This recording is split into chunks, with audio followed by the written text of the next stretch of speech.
We are not affiliated with Chachi695, also known as Frank.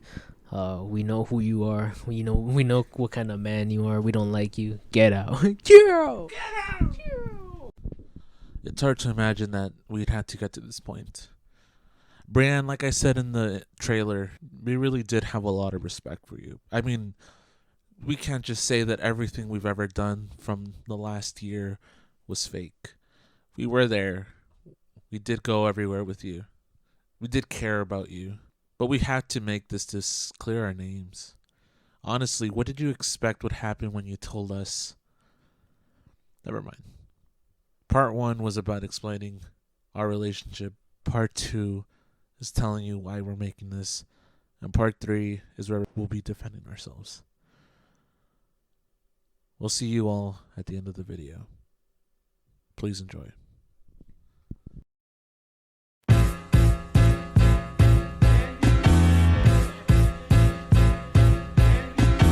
On our way home, we decided we finally had enough, and we had come to an agreement that we needed to have an intervention.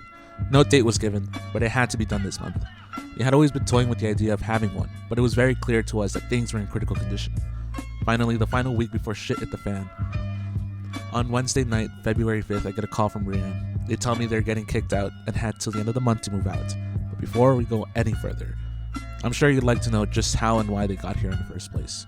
In the last video, we pointed out Brienne having a complete crash out with Zach's younger brother, of which eventually led to them getting kicked out of Zach's place. So to better understand why they left in the first place, here he is. Hi guys, so I thought it was only right that I would voice what I experienced because of how much Brianna has really negatively affected my brother. And he's someone I've grown up with all my life and have loved and been extremely close to. So I'm gonna explain the events prior leading to Brianna's permanent ban from our house. Now I don't have an exact date, but sometime before November and December or my Christmas break in senior year in high school in 2023, Brianna had been posting to her close friends about the horrible experiences she had been experiencing with my parents. She would go on to be hating on my parents for having my brother help my father with some of the tasks outside, as you can see from the screenshot. Keep in mind, we were all busy. In fact, I believe I had just came back from a drum major circuit comp that day, and I was extremely exhausted. Well, Zach had invited Brianna over to hang out with. So it's kind of funny if you think about it, because if Zach was so busy and had shit to do, she wouldn't have been there, you would think. But this just goes into play how controlling and forceful Brianna was with Zach, and still is from what I'm hearing. And she would leave him no room to breathe or have time to himself or to do homework. He was a really busy man. He was focusing on his education. This was during his senior year of college, I believe. But back to the story she posted, she would go on criticize my brother, who he is, and my other brother, by the way. And I can't exaggerate this a billion times. He's a billion times more independent, my other brother, and capable of surviving in the real world than Brienne, because I actually live with him, I talk with him, I love my brother, my other brother, and I just know who he is. And she did not need to go out here posting about oh, him having autism. This is something that's private and you just don't do. But Brienne thinks she can self-diagnose herself just because her counselor had once told her she might potentially have it. A counselor, not a licensed psychologist or not a bruh. And it just pisses me off because she thinks having autism is an awesome power to get away with anything, as you hear about more soon. It just pisses me off too, because I had to watch and experience along with my brother the struggles he had to go through with acknowledgement of this, him having autism. And all she does is gloats about how she has autism, so she can't help it. But who the fuck actually ever says that? No one does that. And honestly, she's the reason why mental disorders aren't even taken seriously, because all she does is use it as a scapegoat and never take responsibility. My favorite part in this whole story is how she's oh, I'm gonna be an actual parent, help my kids be better people, haha, I got you there, fuck you, haha. And the reality is she's super lazy and the worst parent you could ever have, dude. Not letting your own son be a part of their own family. This next story is always funny to me. In fact, Brianne's whole drama is always so funny to me because of how childish she is. And not only that, but it's the only thing that's not funny to me is what she's done to my brother. So in this post, it's she's complaining about my mom again, and this all happened basically because she gets butthurt and she didn't like that that my mom didn't like her bossing her around my brother 24/7. And keep in mind, it wasn't just a one-time thing. Brianne would basically do nothing for herself. Not even basically, she would literally do nothing for her house. And worse of that, she would basically live at our house. She would stay over for weeks at a time with only maybe a one-day break. It was hella annoying since like I didn't even feel comfortable in my own home. And during these like week-long vacations at our house, she would do like literally nothing but sit all day long in my brother's bed, get on her iPad, play Genshin Impact, and just boss him around. Like my brother, like he was still going to school through all of this. Sometimes she would literally just be there alone in his room. And not only that, like his bed frame broke in the center, like literally where she would sit because of how long and how much she would sit there. There's a permanent indent that goes down in the center where she would sit because of her. Brienne being like drained from her 2-hour working schedule is also hilarious to me. She tries to attack my mom for being a good wife to my father by attending to his needs after like a long day of work, of which he literally works every day from 5 a.m. to 8 o'clock p.m. at night, all in like the name of supporting me and my brothers. Something she has to attack my mother for because she felt personally attacked again, because again she's delusional in her own world. And then here's a bunch of more of these random backlashes that, but there's a lot of different events. But honestly, to sum it up, it's because it's always the same story over and over. Brienne's ego's hurt because she's in her own little world and she has to share it with the world. Personally, I really didn't like my family drama on the world. I wouldn't like, I just don't want it out there. Like, that's like personal. Everyone has their own issues, yada, yada, yada. But on multiple occasions, I would tell Zach, like, hey, dude, your girlfriend's posting stuff about her family. I don't like it. Please tell her to take it down.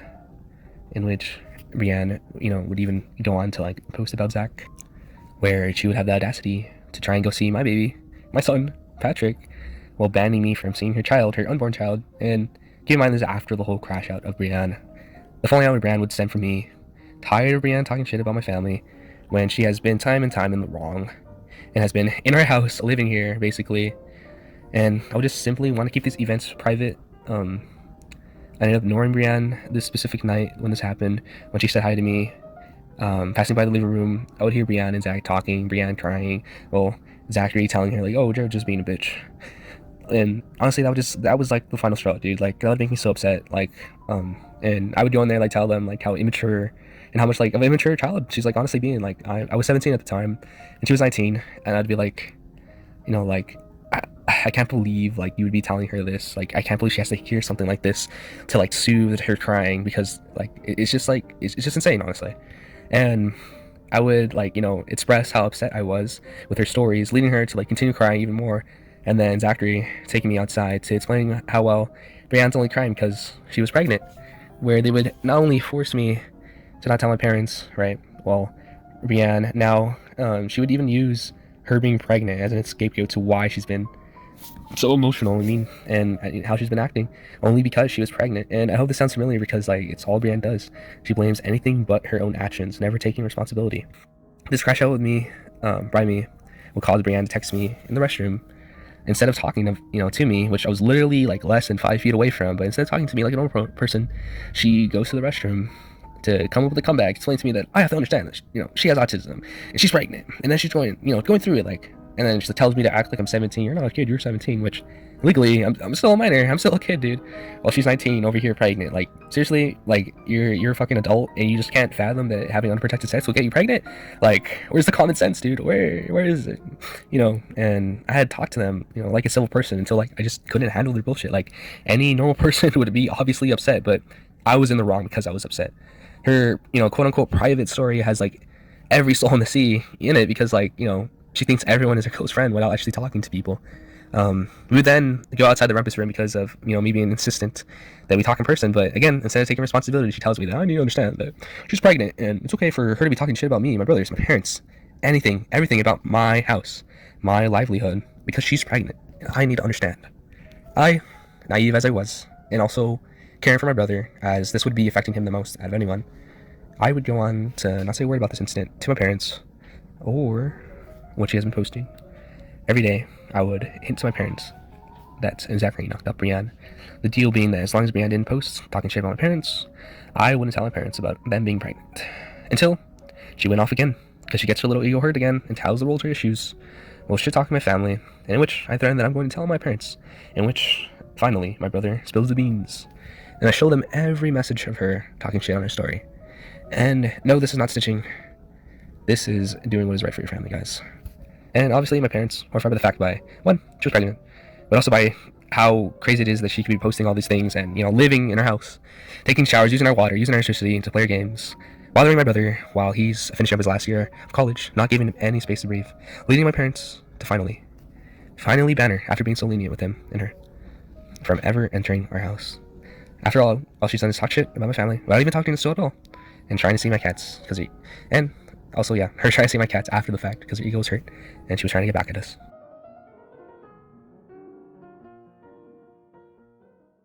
Thanks for that. Back to the story. They called me to say they needed someone to move in with them. It was all sudden. I said yes because at that moment I was thinking of Simon. Was it irresponsible? Absolutely. But I did tell them that I needed time and would realistically have money around May or June. They called again the day after to go over details. Again, way too quick. But when all was said and done, they had realized I wouldn't be a good fit. At least not then. February 8th, I got a message from Bento at around 6:10 p.m. asking me all about what had happened. It turns out that Brianne and Zach had gone to Bento an hour earlier, asking them the same thing, about having Omar and Bento moving in with them. But not just that, about loaning them at least $5,000. But to better explain this, here's Bento. For context, I did say we could meet up on the 8th. Yes, the 8th. But the meetup was supposed to be about me showing them financial aid and loan options. As I made it clear I didn't want to take out the full loan, I said I wanted to try to help them get the loan on their own, and I could help guide them through it. Or that I could take like a partial loan, but I didn't want to take the whole $5,000. Brianne and I had talked about moving in together before this, but it was always sort of a wistful, passing thing we would throw out there, and it was just, to me, it was just never that serious. Just like, oh, like this would be cool or this would be nice kind of thing. You know, friends do that a lot. Similarly, we would talk about the possibility of raising kids together and being like, yeah, it would be cute for our kids to grow up together, you know, being similar ages, you know, play dates and stuff like that. Keep in mind, me entertaining all of this was mainly because, one, we were best friends, or at least I thought we were. Maybe even more than best friends. I thought we were really close. I thought, like, you know, I could trust her, and I thought we were going to be friends for a long time. I even made it clear, like, even if you and Zach break up, like, I would still want to be friends with you because, you know, we're bonded. We're just friends, you know? And two, especially when these things started coming up in conversations between me and her, was after, you know, July of 2024, and especially after August. I was in an incredibly dark and difficult time. And thinking about things like that was, you know, it just felt genuinely nice to think about things like that, like a positive future for myself and my friends, versus like ruminating on, oh, which one of my family and which one of my friends is going to die next, which was like a lot of the thoughts I was having during that time. But it was never really like a super serious thing. The only thing that maybe was a bit more serious was like the whole thing about like, oh, maybe like, you know, we'll have kids soon and, you know, our kids will grow up with your kids kind of thing. And Omar as well had tossed around the idea of moving in with them, especially after in July of 2024 is when there was the first mention of, oh, like, you know, we have to move out, which was in early July. So like it was like 2 people had died on the same day. I'm struggling, and then maybe like 2, at most 3 weeks later, they come to me and tell me that, you know, they're effectively getting kicked out, and that her grandparents had been withholding money from her, and that they were trying to get that money so that they could, you know, have the funds to move out, which we'll get into more later, so I'm not going to touch on it too hard right now. I will admit that looking back, I think Brianne took these things, like when I would say them, a lot more seriously, especially because I understand in her position moving out was more of like a, how do you say it, like something she knew she had to do always in the back of her mind since July.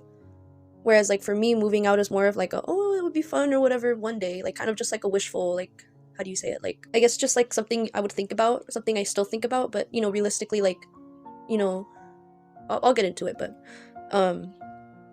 so Brianne most definitely interpreted this as more serious, and you know, that's my bad. I'm willing to admit that is where I fucked up, because, you know, me entertaining it was kind of maybe giving her a false sense of hope that these things were really going to happen. And I'm willing to admit like where I fucked up on that front, as well as like even with some of this other stuff, I was being too nice to them. Like I think Pablo will insert the text messages of when, you know, they're at my house or at Omar's house and stuff. And yeah, I didn't tell them to get out. I didn't tell them, hey, like leave, but that's because, one, you know, they're my friends. I don't want to be rude to them and be like, oh, get out.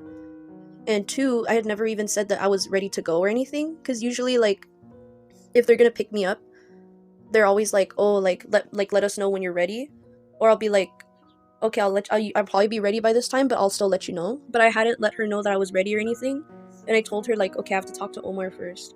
But before anything else happens, I get another call from Brianne at 6:57 p.m. and this time they're desperate. It turns out Brianne didn't like how Bento treated them, claiming Bento had them come over only to completely disregard them. Zach at this point is crying to me on the phone, worried about what they're going to do. I really can't say or do anything in this position. I felt bad that one of my best friends was cracking down because they didn't know what to do. But I do tell them they have to suck up their pride and apologize to Zach's family, whether they want to or not, because it's not about them anymore. And I kept pushing this narrative into their head because no matter what they tell me, when you had Simon, it was not about you anymore, Brienne. It was about Simon's safety. We talk for a couple of hours, and all is good. I tell Bento what they told me. But then Bento says that's not what happened at all. Bento tells me, what do you mean I disregarded them? This leads to Bento showing me screenshots of everything that had happened. This doesn't fit the story, they tell me, so Bento decides to write a strongly worded message to them, to let them know they're completely taking this the wrong way, and basically telling them that they're tired of their excuses, and want to see them actually change. They had reached their breaking point, and were tired of being relied on so much that they were at their wits' end with Zach and Brienne. Bento told them to get their shit together, in so many words. But they also said not to reply to the specific message that they just sent. Because, they needed time to cool off, and in general didn't want to hear any more excuses from them, because there were no excuses that could make Bento's opinion change about them. So,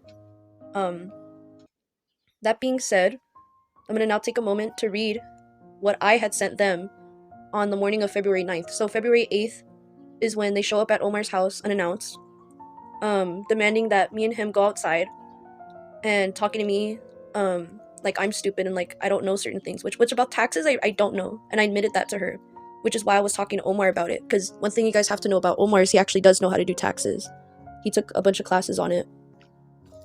He knows about all that stuff. So that's one thing we were discussing in private, because it was a private conversation between a couple. But anyways, I also want to add before I read this, I sent this early in the morning on the 9th because I was going to be busy the rest of the day. And early in the morning, because I'd written 90% of it on that Saturday night, the 8th, and I was going to sleep on it so I would be less upset. And then in the morning, when I was less upset, I went and revised it and made it nicer, and then I sent it. So I sent this in the morning, like around maybe 7 or 8 a.m. because that's just when I had the time. I didn't have time before that or after that. I sent it in a group chat with just me, Brienne, and Zach. Okay, so I'm gonna read right now what I sent. Look, I'm just going to be honest because I'm tired of being nice and sugarcoating things as to not hurt your guys' feelings or to make you upset, but things have gotten to a critical place and I don't feel comfortable with the situation as it is and where it's going. I am sorry for jumping the gun and saying yes to the idea of moving in and getting some of the loan and stuff, but maybe the reason why I wanted to meet up was to help you guys secure some loans in your names. However, I also didn't feel like I was in a position where I could say no because you guys are facing potential homelessness with my godson, and I would do that purely for him. But if I take out the loan in full under my name, which is possible in a technical sense, an action doesn't work out in your favor or my favor, especially not in mine. Even in a situation where we don't use loans, Omar and I do not have money right now. We have no savings, and we have nothing in our banks until we get paid. And when we get paid, we have our own expenses to cover, like our rent, our bills, our food. We do want to help you guys, but the thing is, to be very blunt, I do not trust you guys financially.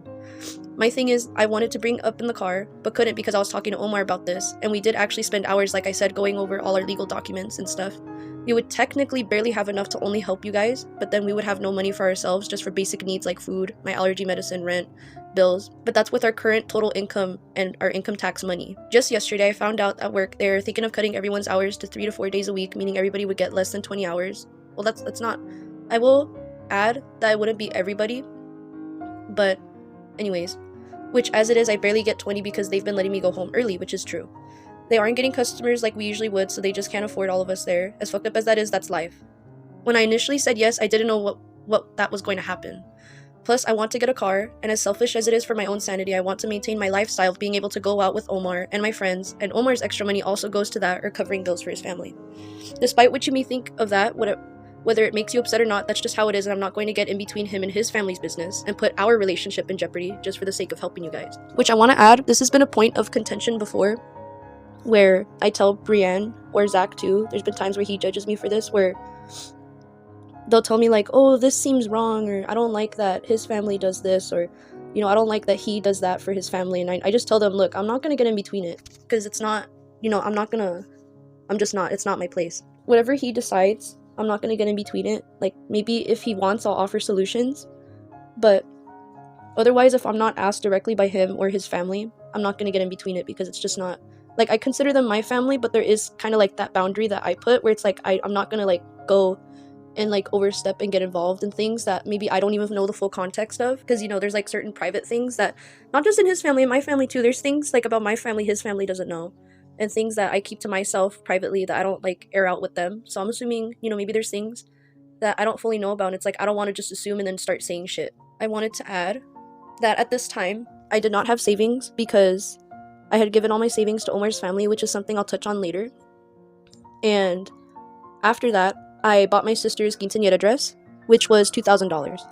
Now, I know, she's gonna run out of things to bring up, so I'm assuming she'll probably bring that up too, like, oh, well, you're getting mad that we bought Switches and all this stuff, but you bought a $2,000 dress. Yes, but the difference is, I don't have a child. And even though I bought the dress, I was able to still, like, go out. I was still able to feed my guinea pigs. I was still able to, put food on the table for myself. Were there some sacrifices made? Yes, of course, to help pay off the $2,000 dress. And then, I paid for a lot of the expenses for the quinceañera itself. But these were things that I did that I had calculated for, and that I now am not in debt for that. I'm in debt for other things, but I'm not in debt for that. I'm just gonna be candid. What I'm in debt for right now is Christmas. I spent a lot of money on Christmas this year. That's what I'm in debt for. So I'm just gonna be honest. A couple things that make different about, me being in debt versus them, or like me spending a lot of money versus them, is because I don't have as many responsibilities as they do now. I'm not getting kicked out. I'm not, I don't have a human child to take care of. I have guinea pigs, but they don't get more expensive as they get older. And then, as I said in the previous video, one of them died. So, as morbid as it's gonna sound, the expenses did get significantly lower because we're feeding one less guinea pig. I'm just gonna continue so I can touch on some more things as I go. So I'm gonna continue reading from now. And as fucked up as this is going to sound, it's just the truth. You guys had the money to move, and you spent it all. I don't care about hearing the excuses anymore. There is no excuse for you guys to not have money. Especially when thousands are literally fucking handed to you. I don't understand why you guys didn't save it. I understand Zach had school and stuff during the pregnancy, but honestly, I do not care about that excuse either. Because yes, it would have sucked to drop out or take less classes right before graduating, but you guys should have both thought of that before you both decided to be stupid and bring a child into this unforgiving world without any plan or savings or stability. Because I want to note, their relationship was already pretty obviously toxic before they got pregnant. And it was a running thing to highlight the irresponsibility. They were purely relying on her birth control, but he saw that she wasn't taking it properly, allegedly, which, to be fair, conflicting reports on both ends, him and her. So maybe that's not true. I'm just going off of what they told me.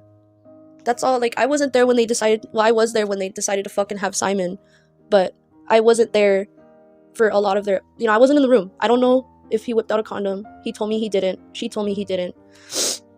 They said that they didn't even, use any of that stuff. So, because she was on birth control and they were relying purely on that.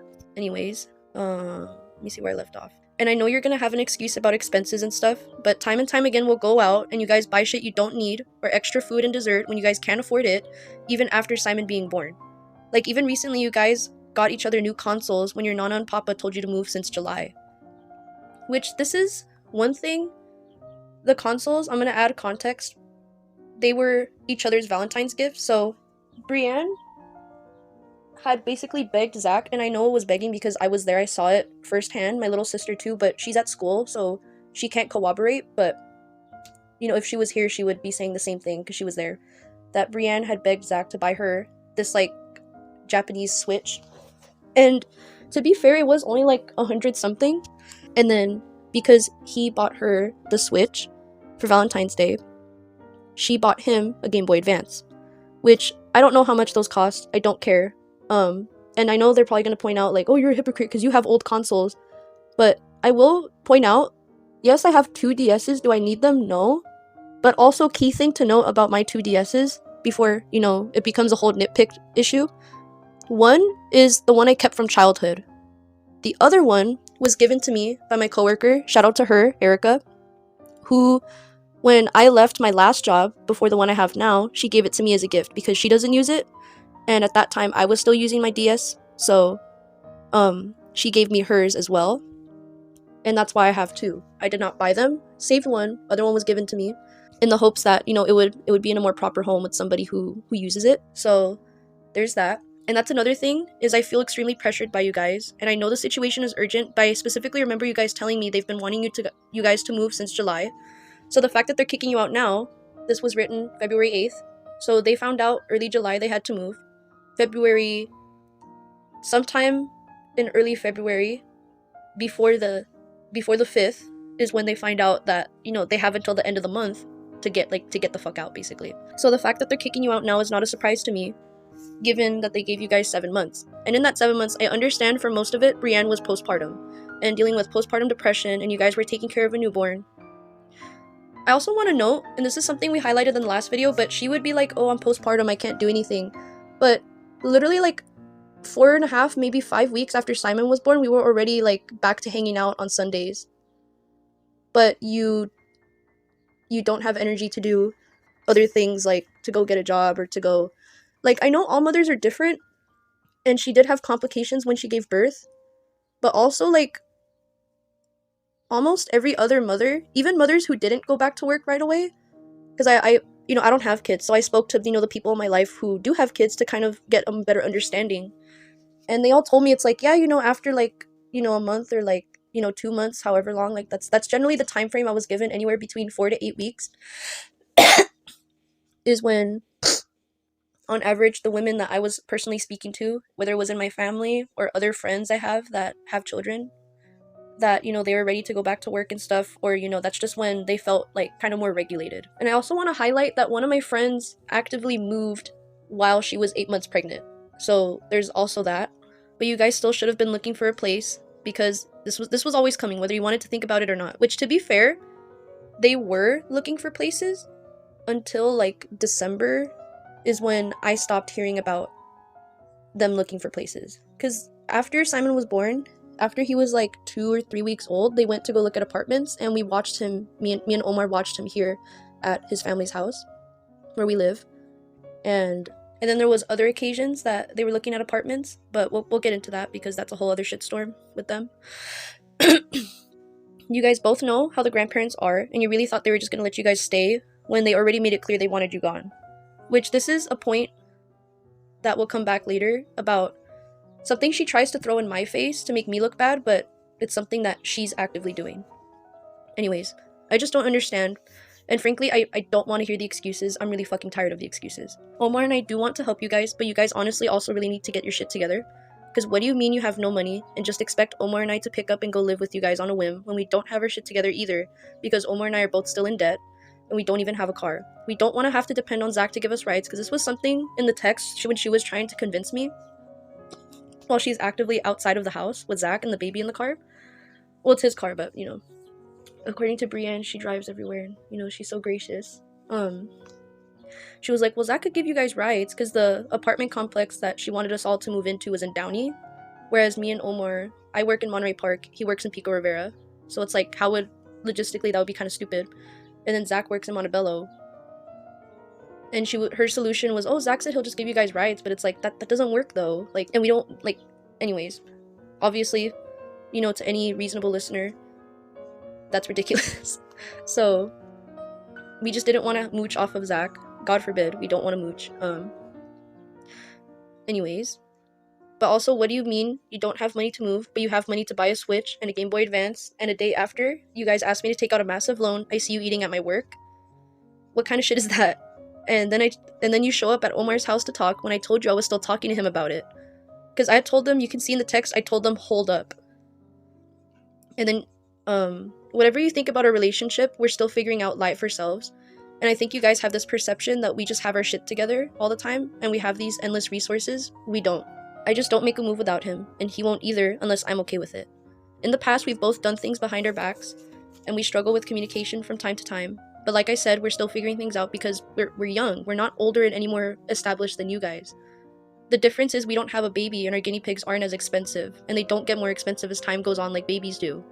And you don't have to prepare them like, this is me, like, also spitballing this. I didn't write this down. I should have, but oh well. You know, guinea pigs don't, you know, you don't have to prepare them to go out into society and stuff. And I do really feel like you guys are both okay, before I read this, I want to note, this is something that she absolutely fucking freaked out about when I said it. And this is something that she brings up a lot in the post about me telling her to abort her 6-month-old baby. That's what she said that I'm saying. That's not what I'm saying. This is what I said. And I really do feel like you guys are both extremely selfish for bringing Simon into this world and putting him in this position, because it's not oh shit, we really got fucked. No. You've been knowing you had to leave. You knew for 6 to 7 months you were pregnant. You have had the months after that to save money and stuff too. What's done is done. He's here, and you guys need to grow the fuck up and stop acting like children and actually take care of your business. Because I feel like anytime anything happens, I have to come to your guys' rescue, and I have my own struggles and shit to deal with, which is a big part of why I don't have kids yet myself, even though I want to. I'm sick and tired of it all. That's me being honest. So, the key thing to note, that's what she's referring to when she said that I told her to abort her already born, living and breathing baby, as she likes to put it. Very clearly not what I said.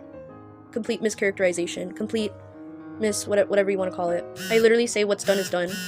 You know, he's here. And I made it very clear. You guys need to just get your shit together. Grow up. Take care of him. You know, to close out, I know you guys are probably mad at me for saying all that, but that's just how I feel. You guys put yourselves and Simon in this position, and I feel like you guys want Omar and Pablo and I to dig you out of it when we simply can't because we have our own shit to deal with. I don't want to hear any excuses. I don't even want an apology or anything. I have shit to do today, which is true. That day I had a lot of things to do. I had plans from very early morning to like late at night. Anyways, and I go through shit I don't even tell you guys about because some things are private. Like my conversation with Omar yesterday, I was trying to have. I don't want to hear back about this. Key thing, Pablo has the text going as I'm reading it. You can see very clearly I say I don't want to hear back about this in writing, and I'm saying it as I'm reading it. Anyways, I'm going out of town for the day to support Courtney and to reconnect with some family I haven't spent time with in years. I just want you guys to really take a look at yourselves, your situation, your actions, because right now you guys are doing things that are affecting Simon negatively, and it makes me furious that you guys put him here, not the grandparents, not Zach's parents, no one. You guys shouldn't have had him in the first place if you guys weren't 100% concretely sure you could care for him without their help. This is another thing that she said, like, oh, like, you wanted me to abort my baby. Like, from the get-go, I never told her to abort him. I never pressured her. What I did say was that, you know, these are the options, and I listed abortion as one of the options, because it is one of the options. And I sent her the Planned Parenthood link, like I said in the last video when she told me that she was pregnant. But I also made it very clear, this isn't just like to abort your baby, because a lot of people think Planned Parenthood is just to go get abortions and stuff. It's not. You can get your ultrasounds and stuff done there. You can get a lot of services done there for the early pregnancy stages. I don't know if they do like pregnancy resources for like the whole pregnancy, that I don't know.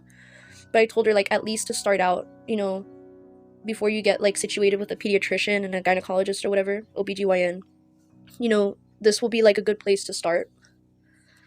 So,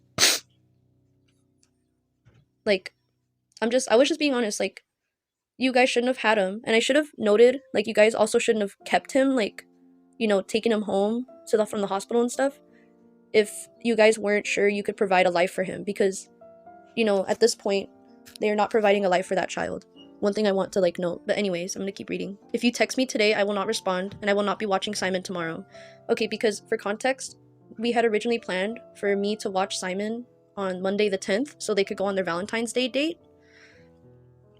So that's why I'm saying, like, oh, I'm not gonna be watching Simon tomorrow, because that's what we had planned. We had agreed on that, like, weeks prior.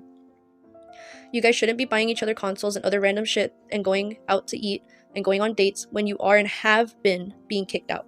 Go look at 1-bedroom or 1-room apartments. Go apply for loans on your own. The most I can do is put the moving truck on my credit card, but you guys will have to pay me back in 4 weeks for that, because I don't want to get hit with the interest and have my credit go down. I'm saying all of this because I love you guys, but I love Simon more. You guys are his parents, so actually fucking act like it, because he didn't ask to be born. Nothing is the same. Nothing will ever be the same. You're in the real world and have been. That's all. I need space. Do not contact me for the rest of today, and like I said, I will not be watching Simon tomorrow, so you guys can go waste more money on a Valentine's date when you already spent a bunch of shit you don't need, instead of saving to move your son into a home, instead of keeping him in a bad environment you both know is bad. because this is one thing I want to touch on. She would always talk about how toxic her grandparents are, how they're abusive, and how it's just a bad environment, and being like, yeah, I can't raise Simon in this environment. But when she was given the money to move, and given the opportunity to take her son out of that environment, she basically, both of them fucked off instead. Point blank period. I stand by what I think. There is no excuse, and I'm gonna stand by that. I genuinely don't think there isn't a good reason for them to not be moved out, and for them to have him out of that quote-unquote toxic environment. But anyways, and if you do contact me tomorrow, I don't want to hear anything about, oh, this or that. I don't care if it's about your mental health or whatever. Your mental health is your responsibility, not mine, not anyone else's. I got my own mental health that I'm also probably going to have to pay out of pocket to get help for, because it's not good for me right now. That's all. So what I was referring to for that is because my insurance does not cover therapy, whereas, to my understanding, from what Brianne told me, hers does. And how do you say it? I do struggle with a lot of things, and I've gotten a lot better. I've gotten to a very stable place without therapy, but this is something I'll touch on a bit more later, but I'm gonna make note of, like, my lack of therapy now, before it becomes like, oh, you don't have therapy either. But yeah, I'm like doing okay, but I want to like thrive more, and I personally know I have that knowledge that I won't be able to thrive and like be at my full potential that I could be at, and be as healthy as I could be without therapy. And this is like a point of contention between me and my family. It's like a whole thing I'm not going to get into, that I have gotten into with her. Like, I've explained the situation to her about my whole issue with my insurance and all this. If she chooses to air it out, that's fine. I'm just not going to get into it for the sake of time, and because it's not ultra relevant. But this is something that she brought up about Pablo in an attempt to deflect about her not needing to go to therapy, and making the case that therapy doesn't work, which he'll touch on more. I just wanted to read what I said. That way there's no like, oh, this or that nitpicking like there has been. I said what I said, and I still stand by it. Is it perfect? No. But I had to try to say something. I make a big point of it later, so I'm not going to touch on it too much now, but Simon does not have a voice in this situation.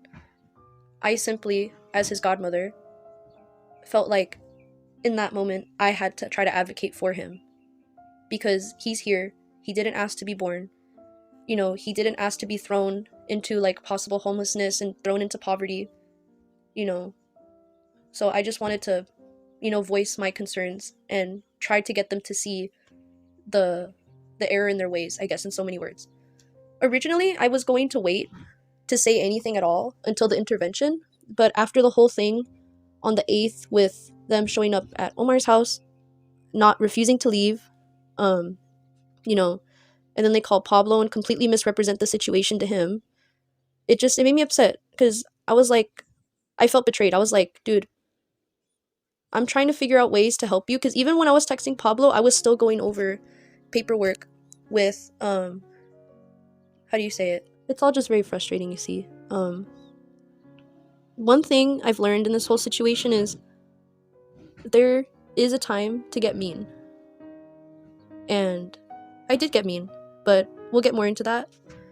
So I think before I jump the gun on anything else, I'm just going to hand it back to Pablo, and I'll elaborate more as necessary. As explained, Bento hoped they wouldn't reply, but Brianne fired back the next day on February 10th. For the sake of Bento's privacy, I will omit and black out some of the things that Brianne said. We're sorry if this contradicts us about being honest and open with you guys, but this is something that shouldn't have been put out into the world. And we're going to cover something that she put out into the world, that pertains to me. But at the very least, I will be making the conscious choice to talk about it. Bento did not want this out in the world. And, this was a clear sparking point that really changed everything. For the sake of fairness, since we read what I wrote to them, we will now be reading what Brianne sent to me. So, in the same group chat that I had made on the 9th to send them my message, and keep in mind in the group chat it's just me, her, and Zach. After I made it very clear to not contact me about this, as I didn't want to hear anything about it, excuses or otherwise, the very next morning, on the 10th, I wake up to this message, which I will just read straight through right now. I'm not gonna stop except for the omitted portions, which I will be skipping. So this is what quote unquote they had sent, but it's very obviously just written by Brienne. Before you get mad, these are not excuses. You said things that were not accurate. We did look for apartments. We've been looking since before he was born. We looked harder less than a month after he was born. I was still bleeding out of my vagina. We have looked. We've been looking. It's not a matter of we knew they wanted us gone. They didn't tell us the deadline until less than a month ago. Literally a week ago. We quite literally had this sprung on us when the whole thing with Union Station happened. They thought we were moving, and we did too. So the fact that we didn't move made them want us out more. That isn't our fault, and I don't think you understand that the whole situation completely fueled their moving out idea. I get the money situation, and yes, we should have been more careful with our money. At the end of the day, we did spend more than what we should have. I want to say though that even if we had $10,000 in the bank right now, that would not matter. To rent, they look at income. Even though Zach makes $2,000 something a month, that will not matter. Even if I got a job or he got another job, it would not matter. It's always about the income you make. His credit score is great, but that is nothing essentially. We're not keeping Bonita, Simon, purposely in a bad environment. We genuinely can't move. It doesn't matter if we have $30,000 in the bank or take out loans. It's not as easy as you think it is. We went to your work because we wanted to see you. We were also driving around to find apartments. We were out by 9 a.m. to see a showing. Then we needed to go to the police station to report something. We couldn't just go back home. We needed to find more apartments that weren't listed. If we went back home, we wouldn't have found the rent signs we did. Policing what we eat is weird. You say we should have known if we couldn't take care of Bonita that we shouldn't have had him if we couldn't.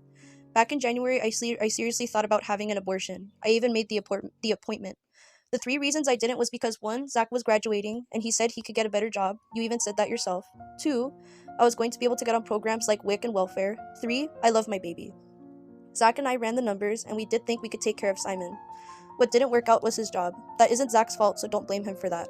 Zach took a week or 2 off from work after I gave birth, and then he went back to it. He never stopped applying for jobs. He worked as much as he could. He even did yard work for his aunt. Zach did his best, so stop shitting on him. It isn't his fault he got laid off by 2 jobs. You have an idea of who Zach is, and I know I'm partly to blame, but would it kill you to at least acknowledge he's grown and done as much as he could in the last couple months? You always one-up him credit too. Yes, you have a better score than him, but you always rub it in. I haven't said anything about it because I know you take pride in your score and you've put work in it, but I don't think it's okay for you to do that. Regarding the whole situation from yesterday, which was February the 8th, sorry. So this was probably written on February 9th, I'm assuming. Communication is key. When you found out about the hours, you should have told us.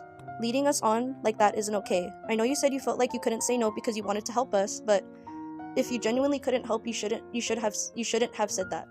We didn't make you say yes. You had free will to make that decision. We didn't say, hey, Bento, move in with us. I will pause, actually. You did, though. You did say that, but whatever. All we asked is if you would be willing to move out with us if possible. It would have been better for you to say no than to say you could help when you couldn't. I am sorry for leaving to go pick y'all up, but you did say 4:30 to 5. I also told you we can drive around and wait, and you said I don't know how you wanted that to be interpreted, but both Zach and I interpreted it as you would still come. I'm not trying to blame you. You are, but whatever. For that specific situation, I think communication was just not communicated effectively on both ends. I told you not to come. We didn't ask you because we wanted you to save us and had the expectation that you would do it. We asked because we needed to go through all of our options. We couldn't just not ask. Actually, yeah, you could have just not asked, but whatever. I have been asking some of my family. It's not as easy as it looks for a 1-bedroom apartment. We've been doing that. We've been looking at studios because we needed to go hold up. We've been looking at studios as well. It's just not possible. That's why we asked Pablo and you. Pablo was transparent with us and said he couldn't until the summer. To be honest, I didn't want to move in with you guys and Omar since the beginning. Which I want to pause, then why did you even ask? And this becomes a running thing where she's like, oh, well, I didn't want to do this in the first place. And it's like, okay, then why did you though? But anyways, I'll touch on that more later. I told Zach something like this would happen, but he didn't listen. He thought it was because of other reasons. To be honest, Bento, I appreciate everything you've done. I'm happy that Bonita, Simon, is your godson, but what you said about us not having him is just wrong. I would have never said that to you if you were in this situation or if I was upset with you. Simon has made my life so much better. I get stressed at times, but my life is so much more livelier. He's my baby. He makes my heart so unbelievably warm. That's something you don't understand right now. I could go on about other things you said, but these are the main notes I wanted to I could go on about other things you said, but these are the main points I wanted to get across because you said inaccurate things. I apologize on behalf of Zach. Key thing, she apologizes on behalf of Zach for everything. I also apologize for what happened. We didn't mean to make you or Omar stressed. We simply wanted to talk. That's all. For now, I don't want to talk about this until I've had time to cool off. Okay. What you said about Simon just baffles me. All right. And it genuinely makes me sad that you think that you would ever think that. I still want to be your friend. I still want you in Bonita's life, but I just can't right now. Also, we're going to say Bonita has Simon has an appointment on Monday, so we had to cancel anyways. So I also, like, this is a nitpick, but it's just really fucking hilarious to me that she made a big point of communication. And also, like, the thing of, like, oh, well, we didn't want to move in with you guys anyways because we knew this was going to happen. It's the same thing, like, when I put in my last text, like, I'm not watching him tomorrow. And at the very end of this one, she's like, we were going to cancel anyways because he has an appointment. So communication is so important to you. Why did you never mention that? Appointments, to my understanding, especially for kids, are made, like, way in advance. So you knew he was going to have an appointment on that Monday after we had already arranged for weeks to have that day for me to watch him. Okay, so that's what she wrote in response to what I said. In case you need a refresher, I made it very clear that I didn't want to hear excuses and that I didn't want to hear back about this at all. I just wanted to see changes, basically, and that I needed space. Key thing to note, she tries to end it on a similar thing, in my opinion, to make herself look like the bigger person, to be like, I need space. All this stuff. So, after she sends that, Pablo's gonna put the screenshots of the group chat itself now. She writes, Zach has work, so he won't be able to talk, I don't think. If you want to talk to me, tell Zach. I also want to make it clear that what I posted yesterday was not about you. I noticed you stopped liking my stories after I posted that one. It was about my grandparents because we needed to talk to them yesterday. Sure. I'm not sure if Pablo has a screenshot of what she posted, but if he doesn't, basically, she posted being like, oh, today started off weird, but everything will be okay. Which, later on in the intervention, she would go back on this a bit and kind of backtrack and be like, yeah, the day did start off weird because it was weird that Bento messaged us that early in the morning. But it wasn't about me. Right. Anyways. So, I don't know what time she sent all that. I didn't check. I don't know if it shows in the screenshots, but I respond at 9:52 a.m. I literally woke up to all that, read it. And so this is my response. This is where I get really mean because she brought up things that she shouldn't have brought up about my past, things that were not relevant, which we'll get more into that later. So I respond with this in the group chat. You can see in the photo. Okay, you know what? I'm just gonna say it. Fuck you guys. This is exactly why I didn't want to fucking say anything to begin with, because every time I speak up for myself in these situations, I just get told I'm wrong and that I'm actually the one who's misrepresenting things. I told you guys I had to talk to Omar first. I don't actually have to tell you guys my fucking hours got cut because that's actually not any of your fucking business. I would have told you guys anyways because of the whole situation, but I wanted to tell Omar first. Then you sit outside for a fucking hour while I'm telling you guys to leave. You guys don't realize you always do shit like this, especially you, Brienne, where people... Okay, it gets a little cut off, but it continues as to everyone, but in this situation, especially to Pablo and I. You come to us saying your baby is going to be on the street. What the fuck else do you expect us to say? I don't care that you didn't have a hard deadline. They told you to leave 7 months ago in July. I said I understand that you guys were struggling postpartum, but you told me in person you guys were giving up on moving. I want to note, when she said that, Omar was also there, and he isn't here to speak for himself. I know, I'm such a hypocrite. I'm speaking on behalf of my boyfriend. But, you know, he actually has a job and actually, like, fucking takes care of business. God forbid. And for the most part, he is very removed from the situation. So, I will speak on behalf of him. He does remember Brienne, like, a week before all of this, when we all hung out at her house, that she told me and Omar, because we got there before everyone else got there, she told us that they had given up on moving. Point blank period, they had given up on moving.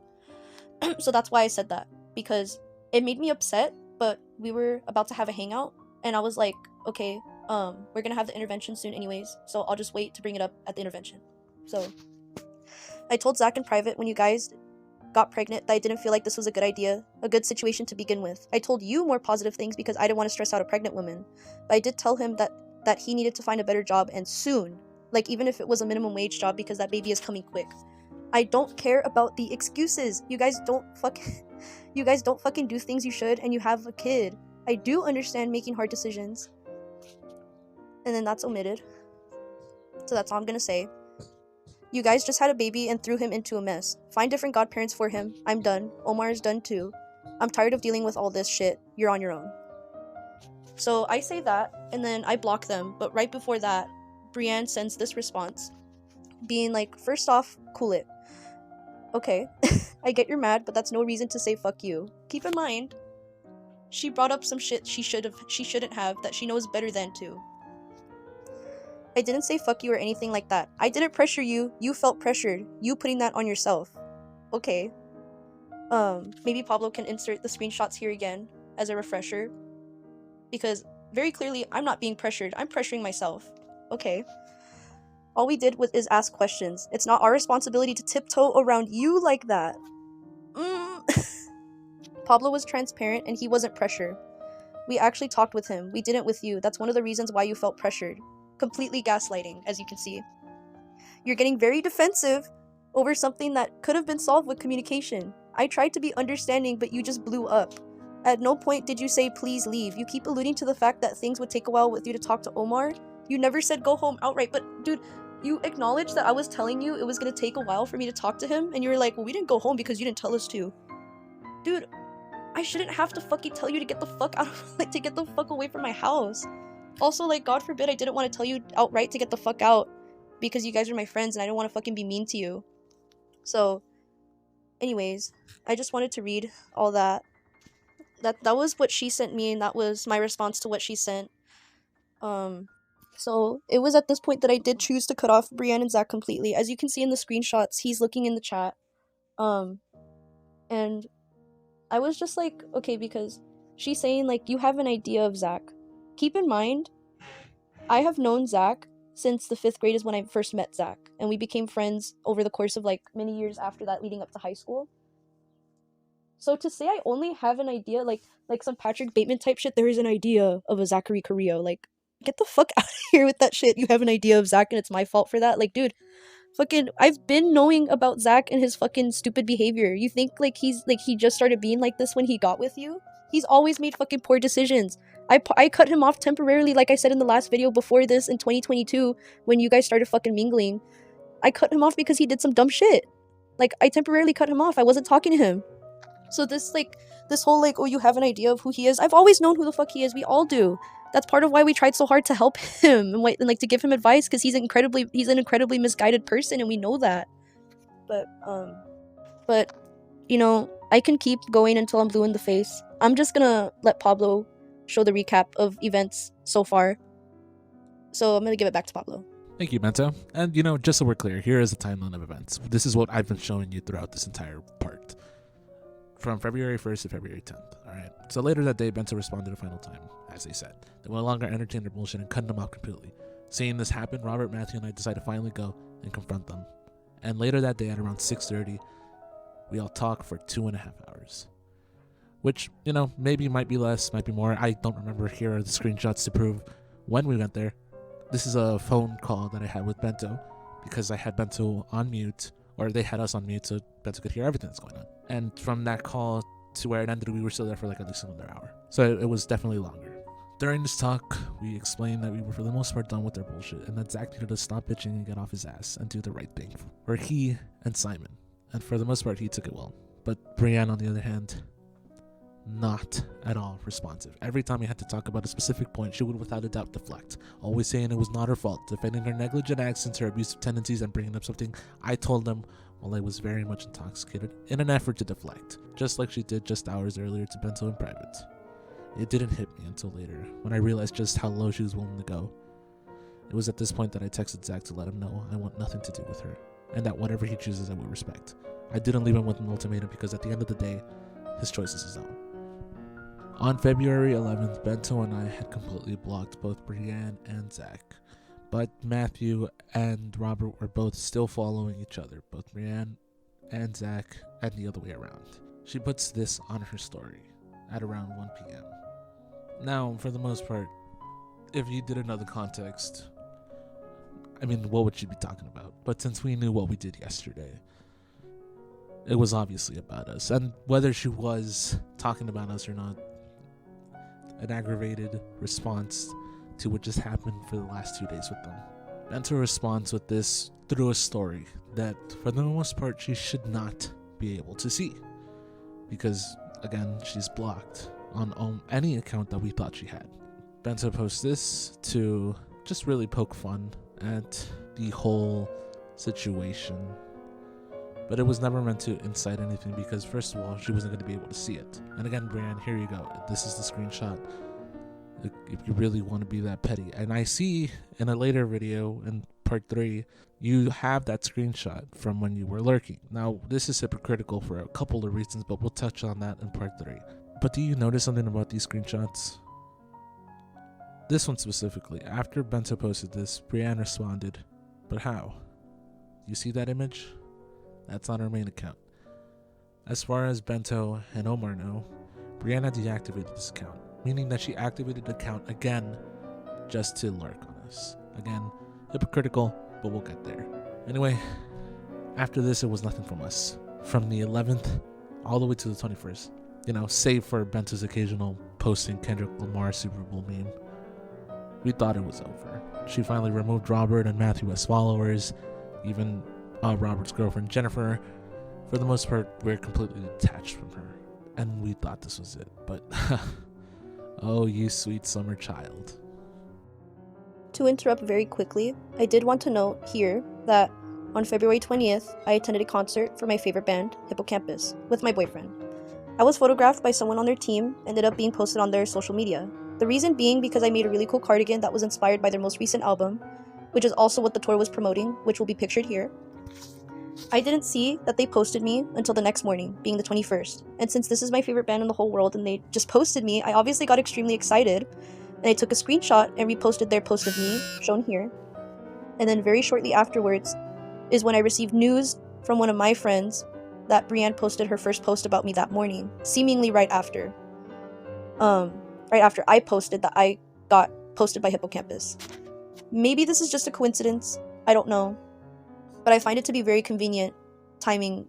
I just find the timing to be very convenient personally, all things considered. Anyways. As Bento said, on February 21st, Bento got a tip off from a friend that Brienne has posted again. And here's the image. Again, blacked out because this is something that should not be put for anyone to see. Bento, you fucking suck. Imagine telling your quote-unquote friend that they should have aborted their baby when they were 6 months old. Be so fucking for real. Fuck you for not telling the whole story and making me the bad guy when I quite literally did not do anything that bad for you to freak the fuck out and tell me I should have aborted my very much born baby. Own up to your shit. This isn't just on me. You not being able to handle 2 people talking at a time isn't my responsibility. This is the last time I'm saying anything about this. Fuck you, Bento. She had this stirring in her head so much so that she publicly aired something private to her followers, which just so happened to include Bento's sisters and other family. This is again omitted because this is not something everyone should know. But for the spirit of fairness, we didn't do anything. Like we showed in the timeline, completely empty from the 11th to the 21st. Again, anything that Bento did was posted on a meme that should not have been seen by her. Even then, we weren't looking for a response. We were trying to just make humor of the situation and move past it, because sometimes humor is the best way to solace. Bento made one final string of responses, and they said they were done posting things publicly, even if Brienne kept going. The rest of us weren't going to engage with her at all. Until later that day she kept going, saying this: "Of course you would play the 'you used me' card. Who was there for you when you were so caught up in your grief you didn't know who to talk to? Me. Who showed up 8 months pregnant in the peak of the heat wave for this fundraiser? Me. Who donated to the fundraiser when they didn't have much? Me. Who always offered to pick you up and drop you off no matter what? Me. Who drove and picked up both you and your sister to the dress fitting? Me. Who bought you underwear when you were so in debt you couldn't buy them? Me. I can go on, but of course, forgive me. I, quote unquote, used you." We'll cover everything and the hypocrisy once we show everything. But this is when I stepped into this, getting mad on behalf of my friend. And being the only person who still had an account that she followed, I posted this. You know what, y'all? At least we don't manipulate our friends on every occasion just because we want something to go our way. Like, imagine trying to draw so much attention to yourself that instead of being rational at the hangout, you go and cry in the bathroom for 30 minutes waiting for someone to say you're totally right and everyone else is wrong. Thanks, Brianne. Because if you were able to say you did something for us, you're totally right about us being fake. You should have been honest about your shitty attitude from the start. We're sorry we didn't say anything sooner, because to be honest, we were only ever nice because we liked Zach. Harsh, yes, but there was no other way to get to her. At this point, she's blocked everyone that's a part of this, except for my second account. An account that I do still use actively. It's an account, I'll show it right now, with 7 followers that is meant to be a window to the past, really, uploading all of my old private photos for my 7 friends now to see and, reminisce and say we're a part of my past. But, she doesn't care. She has 600 followers and she's playing the numbers game because, she has people that we care about, people that we know watching this. And we weren't just going to sit around letting her slander our name. February 22nd, Bento's family is now aware of the situation. Their mother now entered in this, saying, I suggest to calm your ass down, girl. Man up and talk to Ashley in her face, not on social media. This is very childish. What you are posting here is uncalled for. How are we? Put on your big girl panties and stop the posting. All this bullshit going on between you both. What happened between you all should be kept between you both. A little bit of sensibility there, honestly. But Brianne didn't take that sitting down because she says this. I said the same thing about keeping the situation between us, but she decided to involve my son and twist everything to her narrative. Now, hopefully you have been following along, because if you really noticed, we only talked about her son once, and it was in a response to really get them to understand that they were selfish and bringing Simon into this godforsaken world. The only other time after that was when Bento said, get off your phone and watch your son. Again, not saying anything terrible about him, not saying that she condemns him, but to pay attention to him. Because it's something that she just doesn't want to get through her head. It's been 10 days since we last said anything, and everything blew up in her face because she thought we were going to take it lying down, but we didn't. It's funny. But just hang on, we're almost there. Later that night, she posts this. Crazy how you, quote unquote, want nothing to do with me, but you're going to follow me on your other account to keep tabs on me. Yikes. The only person that had been following her at this point was me. So I knew that this was about me. But here's the thing. I'm going off script here. Brianne, you saw me watching your stories, correct? So you blocked me once. And then, lo and behold, I make a story about you. And then you let me watch your stories again. How do I know this? Because somebody sent me the screenshots of what you said earlier that day. And then later that day, I could see them all of a sudden. So you obviously wanted me to see them. I mean, what's the point in calling me out for lurking when in no fucking other time did I ever lurk? I never watched your stories for more than because I remembered I had my account and I still followed you there. I wasn't keeping tabs on you. I wasn't trying to manipulate any narrative towards us. Remember, we're showing everything. And this is everything. And this is what we call hypocritical. Because at least I still use that account, unlike you with your photo account. I know you let me see your stories so I could be a middleman for you and Bento, because you just can't sit the fuck down and care for your fucking child. This finally set off an explosion in me.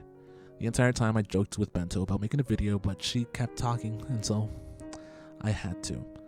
At 9 p.m. on the 22nd, I posted this on the Taco Village, finally setting the event in motion, no more messing around. She wanted to get public. She really put one of my close friends on blast. I decided to finally stop fucking around and make this.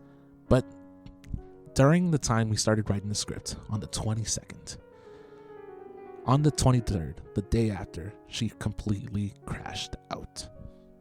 I also want to note that she calls out Pablo for lurking, even though I blocked her on everything, and she has been following both of my sisters, my older and my younger sister, 30 and 15 at this time, and my mom, and liking almost all of their posts, which I only have one screenshot proof of it from my older sister's account, but from what all three have told me, Brienne has been liking all their stuff for the last 2 weeks, like on a consistent basis.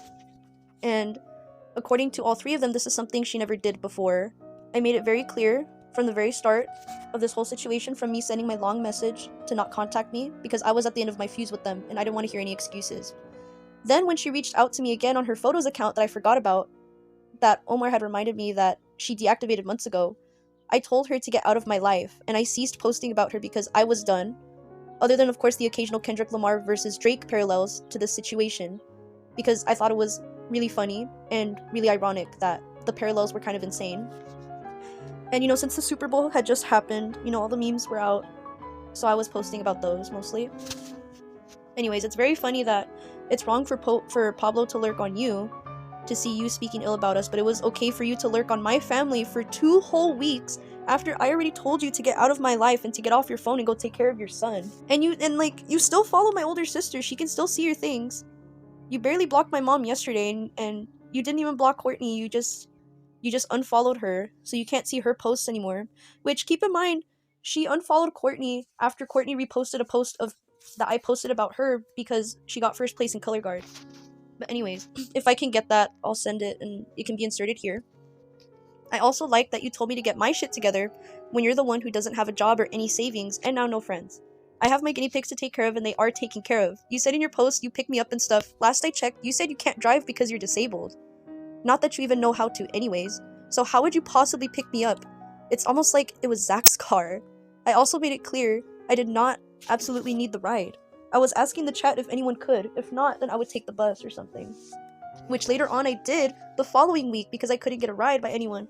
I just took the bus and picked up the dress myself and took it home by myself because unlike you, despite not having a car, I actually figure out different solutions to get around. But I also can't help but think, who is watching your baby while you're posting all this? And to Zach, I do not understand how you can stand by this behavior. I genuinely fear for you and Simon's safety through all of this because it's like, what? Like, what? You know? And despite everything I go through, I still go to work. I get my shit done. I work hard. I should say we both do, me and Omar, since you said my boyfriend financially abuses me, but we'll get into that later. But let's take a look. Who is the one who has to gaslight their boyfriend into buying them a bunch of bullshit? Who's the one who has to fucking manipulate their boyfriend so he stays with them? Like, I actually enjoy taking care of my boyfriend. I know you're incapable of understanding this concept because you're only capable of loving and caring for yourself, but I actually enjoy taking care of him, and he takes care of me in return. You conveniently leave out the fact that he's the one who gave me a home when I needed it, and who bought me things when I didn't have money and was struggling to find work during COVID. Because, you know, he's an abuser, but we'll get into that. I'm gonna give it back to Pablo now. So here we are, 7 images later on the 23rd, but as of recording this, the 25th. It's really gotten to this point. What we're going to go over right now is all the hypocrisy, all the lies, and since you want to air out our baggage, we're going to be honest with you, the viewer, and show you that we're not afraid of keeping this to ourselves. She wanted to put this on blast. Let her. We're going to show you that we have humility and we're able to accept our mistakes, our flaws as people, because she's not able to. And we're not going to stoop to her level. We're not going to call out any of her old baggage that we know. I don't know why she thought this was a good idea. Having a fight with a friend is one thing, but having a fight with multiple people that you have been so incredibly close to for the last 2 years is insane. Infighting is terrible because there is no one safe. If I were to ever get into any sort of argument with Bento, Robert, Matthew, Zach, they could push out a lot on me, which is why I would never turn on them. And you better be gracious we're not doing this because we want to hurt you, but because we want to clear our names. So please, everyone watching, join us in part 3 tomorrow at 8 p.m. as we reveal everything that led up to this point and watch us clear our names, because it's all we want to do. This isn't about who was right or wrong. This is about showing humility and proving to people the truth.